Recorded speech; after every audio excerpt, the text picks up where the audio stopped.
రంగారెడ్డి జిల్లా బిగ్నూర్ మండలం ఖాజాపూర్ గ్రామంలో బెత్తల్ ఇమాన్యుయల్ చర్చ్ 9వ వార్షికోత్సవం ఘనంగా జరుపుకున్నారు. ఈ కార్యక్రమానికి ముఖ్య అతిథిగా బిషప్ డాక్టర్ టైటన్ పాల్గొని దేవుని యొక్క ప్రేమ సందేశం వివరించారు. మరియు Kamareddy additional DSP Ananya, MPP Kalareddy, మాజీ ఎంపీపీ బైండ్ల సుదర్శన్ పాల్గొని దేవుని యొక్క ప్రేమ అందరూ శాంతియుతంగా ఉండాలని, కరుణమైన యొక్క దైవాశీస్సులు ప్రజల పట్ల ఉండాలని, ప్రజలందరూ సంతోషంగా ఉండాలని మరియు వ్యవస్థాపకులు దాసేళ్ల విక్టోరియా సూలను అభినందించారు.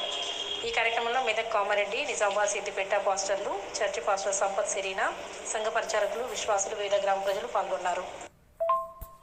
నేను యుగ సమాప్తి వరకు సదాకాలం మీతో కూడా ఉన్నాను. ఈ రెండు చాలు. ఐ విష్ సంపత్ ఇంకా బాగా ఎదగాలని ఈ సేవలో. మొత్తం చదువుతుంటే ఒక వాక్యము నేను ఎక్కువగా దాని గురించి ఆలోచించి, ఎందుకు చదువుతా పోతుంటే ప్రతి స్తంభం మీద, పిల్లర్స్ మీద ఒక్కొక్క వాక్యం ఉంది. దయచేసి ప్రతి ఒక్కరికి చదవండి. చాలా బ్యూటిఫుల్గా ఉన్నాయి. అవి చదివితే చాలు. మంచి భారమైన వాక్యం పెట్టినారు ఇక్కడ సంపత్తి. ఈ నుంచి వాక్యం చెప్పేటప్పుడు స్వార్థను ప్రకటించాల్సిన భారం నా మీద మోపబడినది. Sampath, it is your job. కాదు, మేము చదువుకున్న రోజుల్లో భారతదేశం పట్టము గుర్తించడానికి ఏమైనా హిమాలయ పర్వతాల మీద నుండి చాలా మంది కింద రాసింది. ఎలా జరిగిందమ్మా? ఇంత తెలివి, ఇంత జ్ఞానం నీకు ఎలాగొచ్చిందంటే ఆ బిడ్డ అన్నదట, అమ్మా నువ్వు ఇటు పక్క ప్రపంచ పట్టము నాకు చూపించు. బ్యాక్ సైడ్ నాకు మానవుడు బొమ్మ కనబడింది. చెవు దగ్గర చెవు పెట్టాను, ముక్కు దగ్గర ముక్కు పెట్టాను, కన్ను దగ్గర కన్ను పెట్టాను, నోరు దగ్గర నోరు పెట్టాను. యువతల మానవుని సెట్ చేశాను, అవతల ప్రపంచ పట్టం సెట్ అయిపోయింది.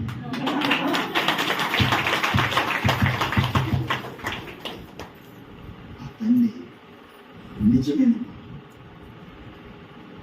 ఆమె దేవుని మందిరానికి వెళ్ళినట్టు కాబట్టి ఆ రోజు ఒక నిర్ణయం తీసుకున్నాను. అమ్మ నాకు మంచి గుణపాఠం నేర్పించే నిజమే. నేను మోకరించగలిగితే నా కుటుంబం మోకరించగలుగుతుంది. నేను వాక్యము చదవడం ప్రారంభిస్తే నా కుటుంబం ప్రారంభిస్తుంది. మార్పు అనేది నా నుంచే ప్రారంభం అవ్వాలమ్మా. నేను దశభాగం క్రమంగా తీస్తే నా కుటుంబం అంతా క్రమంగా, నేను సువార్తను ప్రకటిస్తే నా కుటుంబం అంతా సువార్త నేను క్రమంగా దేవుని మందిరానికి వెళ్తే మిగతా వారందరూ నాలో ముందు మార్పు రావాలని, నాతో మాట్లాడాలని ఆమె ఒక తీర్మానం చేసుకుంటారు. ఈరోజు దేవుడు నీతో నాతో మాట్లాడు. అందరం లేచి నిలబడమని చెప్పడానికి, రక్షణ పొందాలనే ఒక దృఢ నిశ్చయంతో, నశించిపోతున్న వారికి సువార్త ప్రకటించాలనే ఆలోచనతో, అంతేకాదు నాయన సత్య అనుభవం సంపాదించాలి. తండ్రి నీ వాక్యమే సత్యం, సత్యముల అనుభవం సంపాదించాలి. యోహాను సువార్త 17:17 ప్రభువా సత్యమునకు వారిని ప్రతిష్ఠిత చేయము. నీ వాక్యమే సత్యం. చెప్పడానికి చాలా విషయాలు ఉన్నాయి. దేవుడు నీతో మాట్లాడాడు. నీవు సెట్ అయితే నీ కుటుంబం సెట్ అయితే, నీ ఒక్క దానిని మాట తీరు మార్చుకుంటే కుటుంబం అంతా మాట తీరు మార్చుకుంటది. నువ్వు ఒక్కడివి క్రమంగా దేవుని మందిరానికి వస్తే,